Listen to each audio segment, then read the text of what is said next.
नमस्कार, मैं डॉक्टर पंकज गौड़ हिंदी साहित्य के इस कक्ष में आप सभी का स्वागत करता हूं।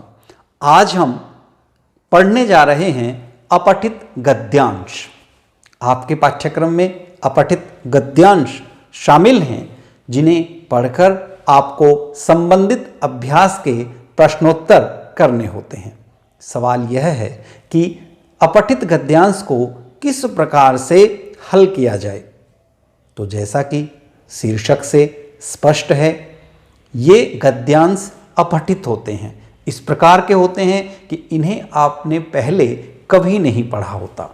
तो जब किसी पहले से न पढ़े हुए गद्यांश को हल करना हो तो उसे किस प्रकार से हल करें, इस संदर्भ में आज हम इस कक्षा में विमर्श करेंगे। अपठित गद्यांश के लिए आपके 11वीं के पाठ्यक्रम में 4 अंक निर्धारित हैं।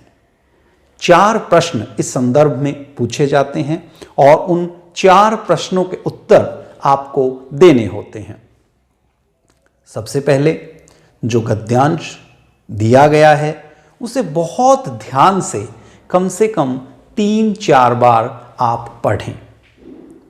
गद्यांश को पढ़ने के बाद उसमें यदि महत्वपूर्ण शब्द, मुहावरे, लोकोक्तियाँ आपको दिखाई देते हैं तो उन्हें रेखांकित कर लें।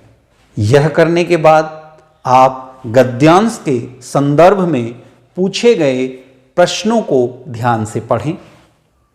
संभावित उत्तर जहां आपको गद्यांश में लग रहे हैं उन्हें रेखांकित कर लें और यह करने के पश्चात आप उन्हें हल करें।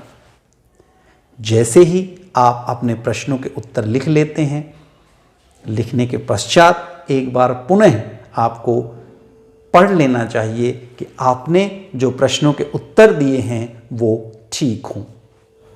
उत्तर देते समय शब्द सीमा का ध्यान अवश्य रखें।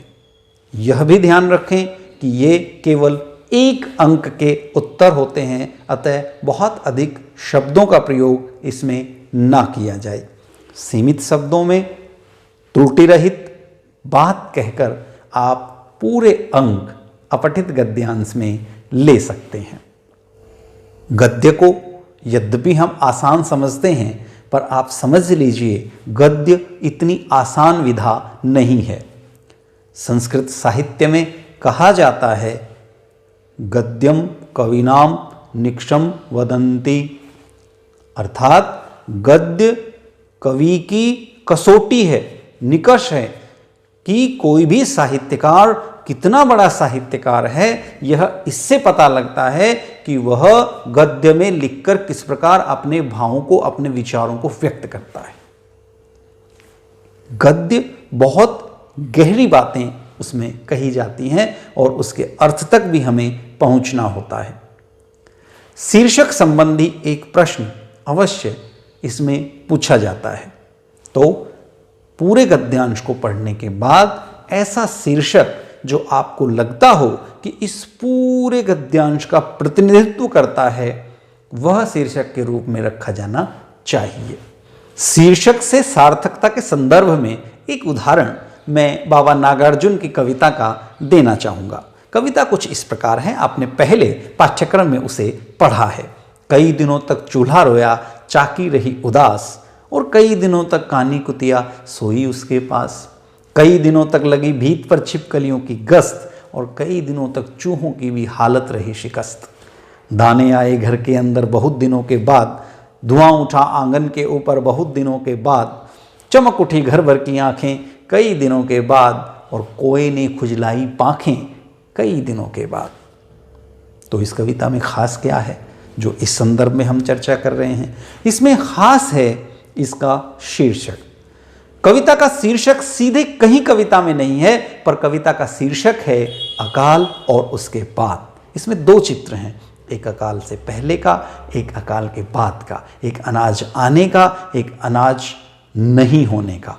तो किस प्रकार, यद्यपि सीधे सीधे पूरी रचना में हमें शीर्षक नहीं दिखाई देता, पर शीर्षक ऐसा है जिसकी व्याप्ति पूरी रचना में होती है, इसी प्रकार हमें भी अपने गद्यांश का शीर्षक चयनित करते समय ध्यान रखना चाहिए कि वह शीर्षक छोटा हो, सारगर्भित हो और उस पूरे गद्यांश का बहुत सक्षमता के साथ प्रतिनिधित्व करता हो।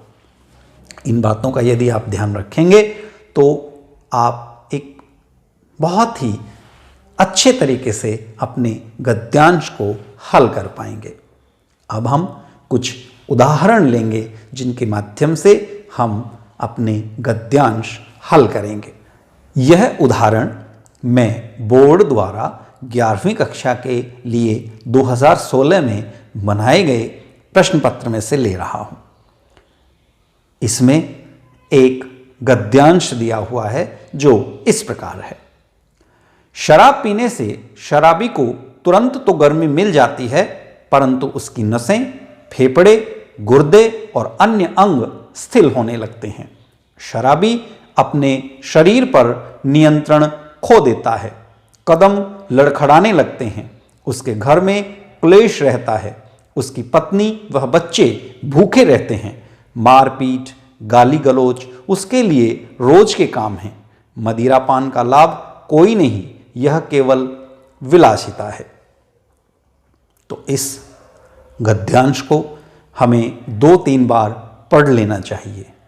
उसके बाद जो प्रश्न पूछे गए हैं वे प्रश्न हमें देखने चाहिए तथा उनका उत्तर गंभीरता से देना चाहिए। तो इसमें जो प्रश्न पूछे गए हैं उसमें पहला प्रश्न है, प्रस्तुत गद्यांश का शीर्षक लिखिए। तो आप देखते हैं कि इस गद्यांश में प्रारंभ से लेकर अंत तक मदिरापान के संदर्भ में बताया गया है। एक शराबी किस प्रकार शारीरिक रूप से, मानसिक रूप से, आर्थिक रूप से, सामाजिक रूप से शराब के कारण जिंदगी में हानियां भोगता है, पीछे चला जाता है, वह दिखाया गया है। तो हम इसका एक शीर्षक दे सकते हैं, मदिरापान के दोष। दूसरा प्रश्न इसमें पूछा गया है, शराबी की शारीरिक स्थिति कैसी होती है। तो हमें उन पंक्तियों को रेखांकित कर लेना चाहिए जिन पंक्तियों में शराबी की शारीरिक स्थिति के संदर्भ में बताया गया है। तो उन पंक्तियों को, रेखांकित पंक्तियों को देख करके जो संभावित उत्तर दिया जा सकता है वह हो सकता है, शराबी के शारीरिक अंग स्थिर हो जाते हैं, कदम लड़खड़ाने लगते हैं, वह अपने शरीर पर नियंत्रण खो देता है। ये वो बातें हैं जो इस गद्यांश में शराबी के शारीरिक संदर्भ में बताई गई हैं। अगला प्रश्न है, शराबी की पारिवारिक स्थिति कैसी होती है। तो इसका उत्तर होगा, शराबी की पत्नी वह बच्चे हमेशा भूखे रहते हैं, उसके घर पे सदा क्लेश रहता है। और चौथा प्रश्न इसमें है, मद्यपान क्यों करता है। तो निष्कर्ष रूप में गद्यांश की अंतिम पंक्तियों में लेखक बताते हैं कि मद्यपान केवल विलासिता के लिए करता है। तो ये उत्तर के रूप में आप लिख देंगे।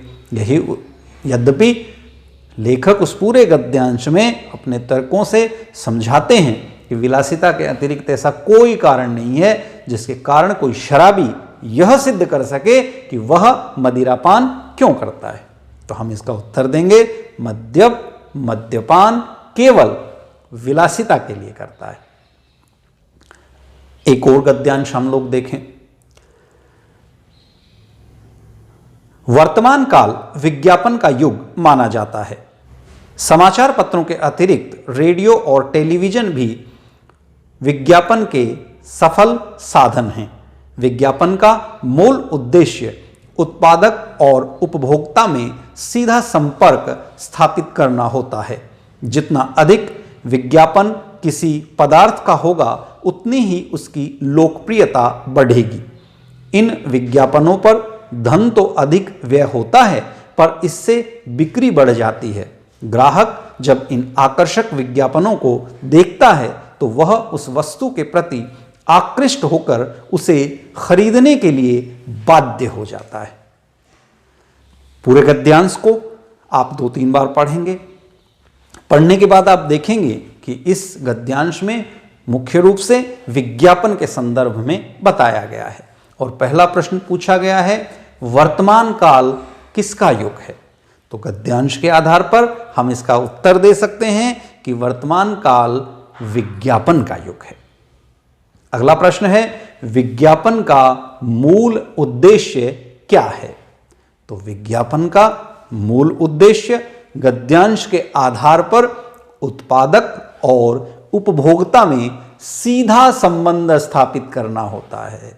दोनों के बीच में विज्ञापन के माध्यम से सीधे जो उत्पादन करता है वह अपने ग्राहक तक पहुंच जाए। अगला प्रश्न इसमें पूछा गया है कि पदार्थ की लोकप्रियता किससे बढ़ती है? तो गद्यांश के आधार पर उत्तर होगा, पदार्थ की लोकप्रियता विज्ञापन से बढ़ती है। गद्यांश का उचित शीर्षक लिखिए। तो इसका एक शीर्षक हो सकता है विज्ञापन का युग, क्योंकि लेखक कहीं न कहीं बताते हैं कि आज का युग विज्ञापन का युग है। जो जितना अधिक प्रचार प्रसार करता है वह उतना ही लोकप्रिय है। एक और गद्यांश हम देखें, राष्ट्र के पुनर्निर्माण का कार्य युवकों द्वारा ही संभव है।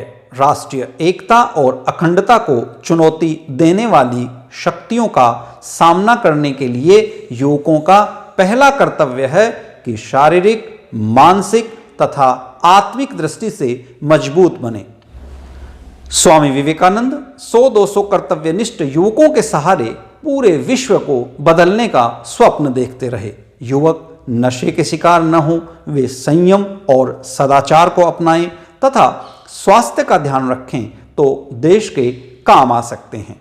मानसिक रूप से यदि वे तेज हैं, समस्याओं को समझते हैं, उन पर विचार करते हैं तो वे अवसरवादी नेताओं, राष्ट्र विरोधी तत्वों की चालों को समझ सकेंगे, स्वस्थ लोकमत का निर्माण कर पाएंगे। भावात्मक अथवा आत्मिक दृष्टि से यदि वे उदार हैं, सर्वधर्म समभाव के आदर्श से प्रेरित हैं, मानव मात्र की एकता के समर्थक हैं और भारत माता से प्यार करते हैं तो वे राष्ट्र की एकता और अखंडता में साधक हो सकते हैं।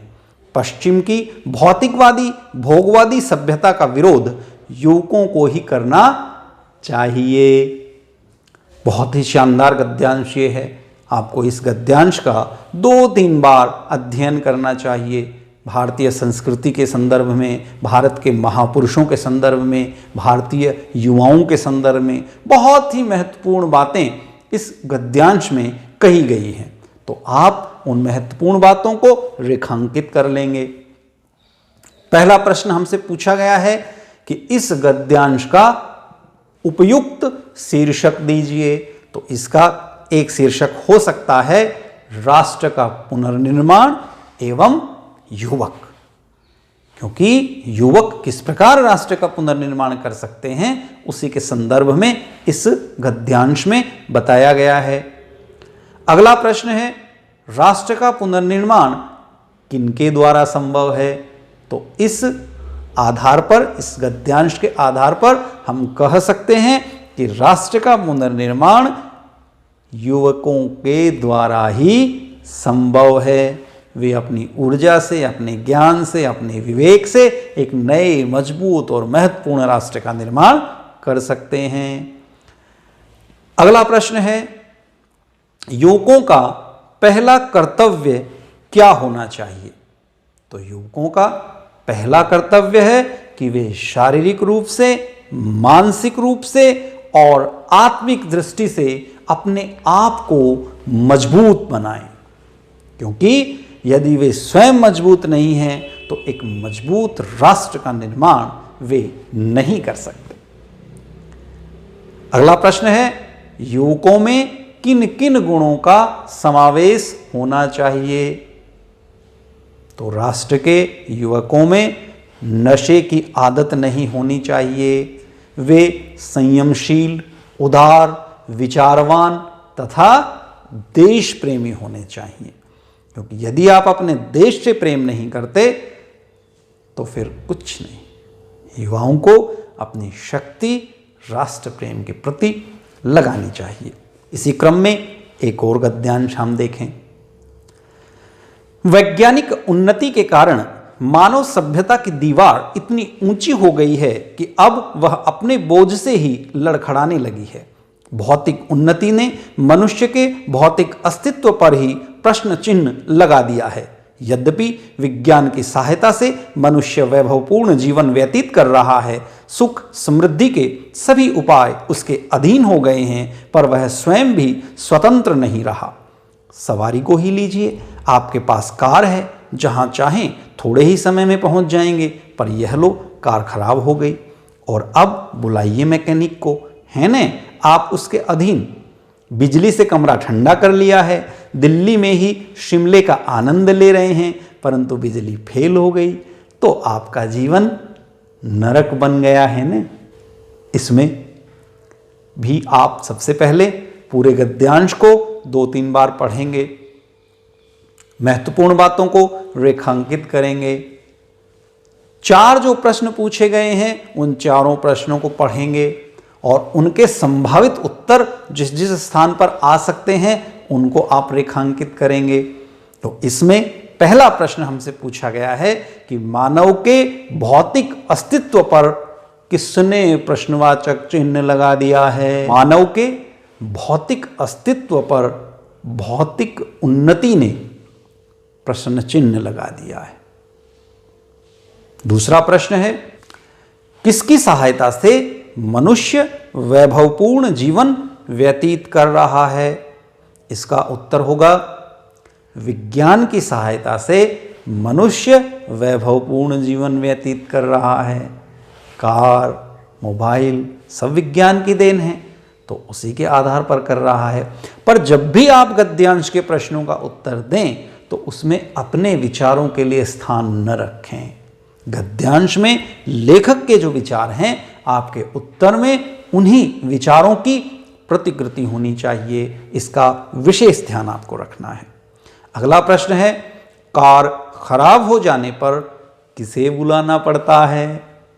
कार खराब हो जाने पर गद्यांश के अनुसार मैकेनिक को बुलाया जाता है। अंतिम प्रश्न है, इस गद्यांश का उपयुक्त शीर्षक लिखिए। तो पूरे गद्यांश का जब आप अध्ययन करते हैं तो आप इस गद्यांश के आधार पर एक शीर्षक इसका बना सकते हैं, विज्ञान उन्नति एक अभिशाप। इसी क्रम में एक और गद्यांश हम देखें। भाषा राष्ट्र की एकता का प्रधान वाहन है।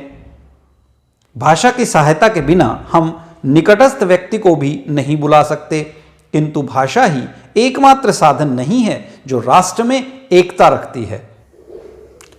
अतः हमें भाषा की साधना करते समय अन्य साधनों की उपेक्षा नहीं करनी चाहिए। भाषा की आवाज उठाते समय हमें प्रादेशिकता और सांप्रदायिकता की भावना से बचना चाहिए।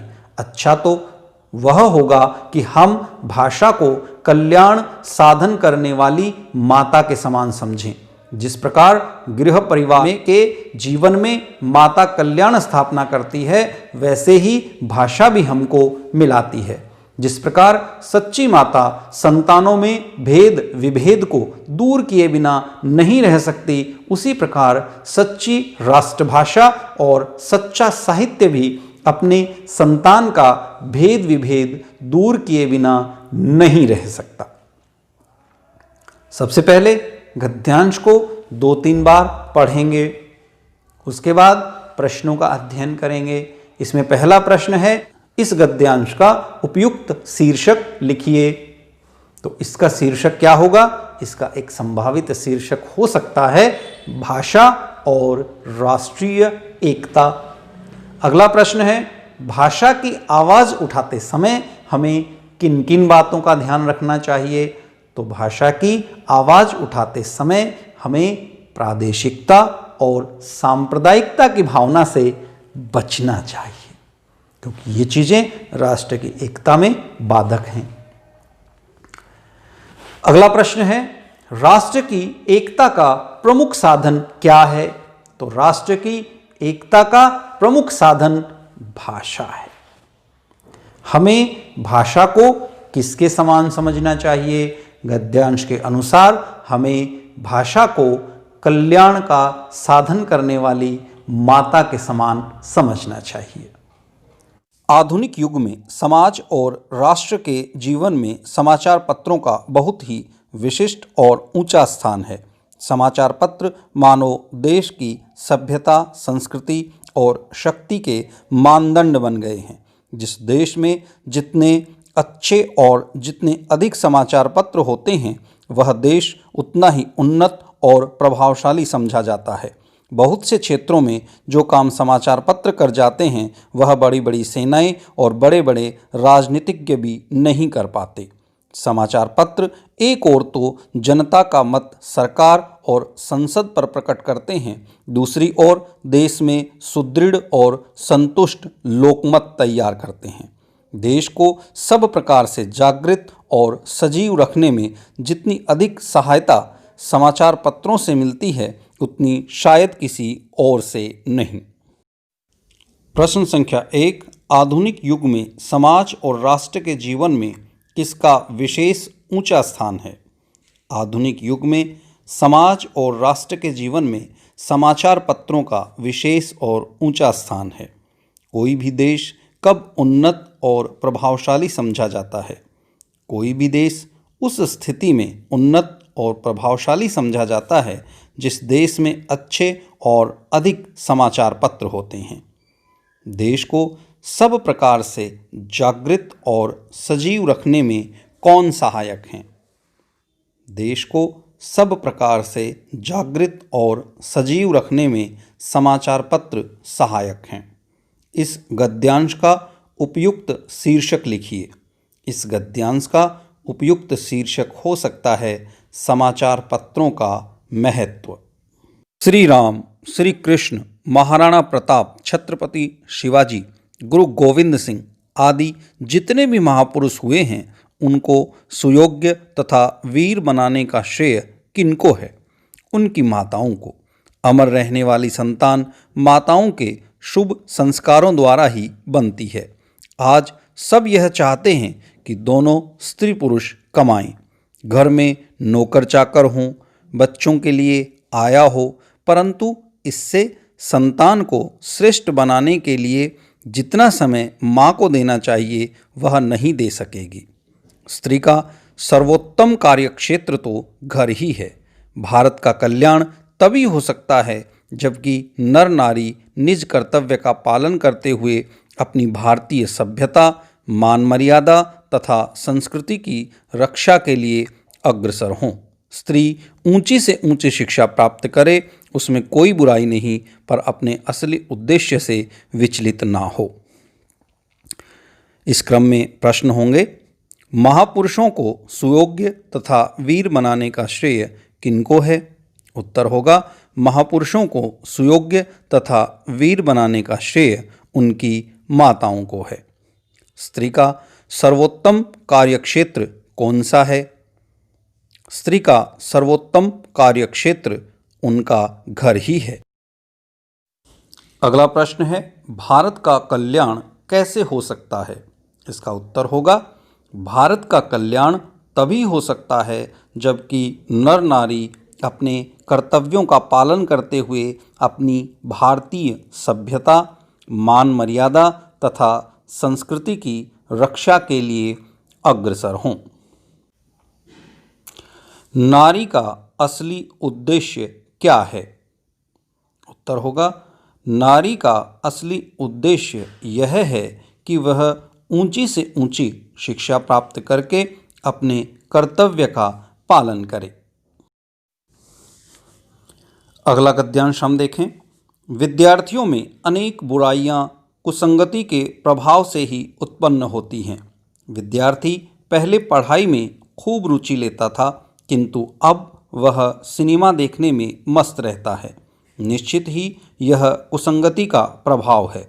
शुरू में उसे कोई विद्यार्थी सिनेमा दिखाना प्रारंभ करता है, बाद में उसे सिनेमा देखने की आदत पड़ जाती है। यही हालत धूम्रपान करने वालों की होती है। जब उन्हें धूम्रपान करने की आदत पड़ जाती है तो छूटने का नाम तक नहीं लेती। प्रारंभ में कुछ लोग शौकिया तौर पर बीड़ी सिगरेट पीना प्रारंभ कर देते हैं, अंत में उसके आदी बन जाते हैं और लाख यत्न करने पर भी उससे पीछा नहीं छुड़ा पाते। इसलिए तो पंडित रामचंद्र शुक्ल ने कहा है कि कुसंग का ज्वर सबसे भयानक होता है। वह न केवल मान मर्यादा का विनाश करता है बल्कि सात्विक चित्तवृत्ति को भी नष्ट कर देता है। जो भी कभी कुसंग के चक्र में फंसा है नष्ट हुए बिना नहीं रहा। कुमार्गगामी दूसरे को भी अपने जैसा बना लेता है। तो इस प्रकार आप इस गद्यांश को पूरा ध्यान से पढ़ेंगे और तत्पश्चात उत्तर देंगे। पहला प्रश्न है, इस गद्यांश का उपयुक्त शीर्षक लिखिए। उत्तर होगा कुसंगति का प्रभाव। अगला प्रश्न, विद्यार्थी जीवन में बुराइयां उत्पन्न होने का प्रमुख कारण क्या हो सकता है? कुसंगति के कारण विद्यार्थियों में अनेक बुराइयां उत्पन्न हो जाती हैं। अगला प्रश्न है, कुसंग के ज्वर से क्या क्या नष्ट हो जाता है? उत्तर होगा कुसंग के ज्वर से मान मर्यादा एवं सात्विक चित्तवृत्ति को नष्ट कर देता है। कुसंग का ज्वर सबसे भयानक होता है। ये शब्द किसके द्वारा कहे गए? तो यह शब्द पंडित रामचंद्र शुक्ल द्वारा कहे गए। एक और गद्यांश हम देखेंगे। युवा वर्ग का मस्तिष्क नई नई बातों की ओर ज़्यादा तेज दौड़ता है। उसमें अन्य वर्ग के व्यक्तियों से अधिक आवेश और शक्ति होती है। इस अवस्था में यदि सही शिक्षा और उचित मार्गदर्शन न मिले तो यही शक्ति और प्रेरणा निर्माण के स्थान पर विनाश की ओर ले जाती है। बिगड़ने और बनने की भी यही आयु होती है। दुर्भाग्य से हमारे देश में शिक्षा पद्धति केवल उपाधियां बांटने का काम करती है। एक संपूर्ण व्यक्तित्व वाला मनुष्य बनाना आज की शिक्षा पद्धति के लिए मुश्किल है। तो इसके प्रश्न हैं, युवा वर्ग का मस्तिष्क किस ओर तेज दौड़ता है? युवा वर्ग का मस्तिष्क नई नई बातों की ओर अधिक दौड़ता है। हमारी शिक्षा पद्धति क्या बांटने का काम करती है?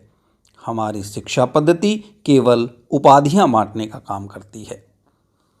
आज शिक्षा पद्धति के लिए क्या मुश्किल है? संपूर्ण व्यक्तित्व वाला मनुष्य बनाना आज की शिक्षा पद्धति के लिए मुश्किल है। और अंतिम प्रश्न, गद्यांश का उचित शीर्षक लिखिए। तो इसका उचित शीर्षक होगा वर्तमान शिक्षा पद्धति। इस प्रकार जब आप गद्यांश के संबंधित प्रश्नों का उत्तर दें तो निश्चित रूप से इन बातों का आप ध्यान रखेंगे तो आप अधिक अच्छे से उनका उत्तर दे पाएंगे। एक बार हम पुनरावृत्ति करें कि आप गद्यांश के उत्तर देते समय किन महत्वपूर्ण बातों का ध्यान रखें। अपठित गद्यांश को हल करते समय ध्यान रखने योग्य बातें। सर्वप्रथम अपठित गद्यांश को 2-3 बार ध्यानपूर्वक पढ़ें। मुख्य तथ्य रेखांकित करें। भाषिक संरचना तथा व्याकरण संबंधित प्रश्नों के लिए गद्यांश में दिए गए शब्दों, मुहावरों आदि को रेखांकित करें। शीर्षक संबंधित प्रश्न को हल करने के लिए पूरे गद्यांश को समझने के बाद ही उसका शीर्षक निर्धारित करें।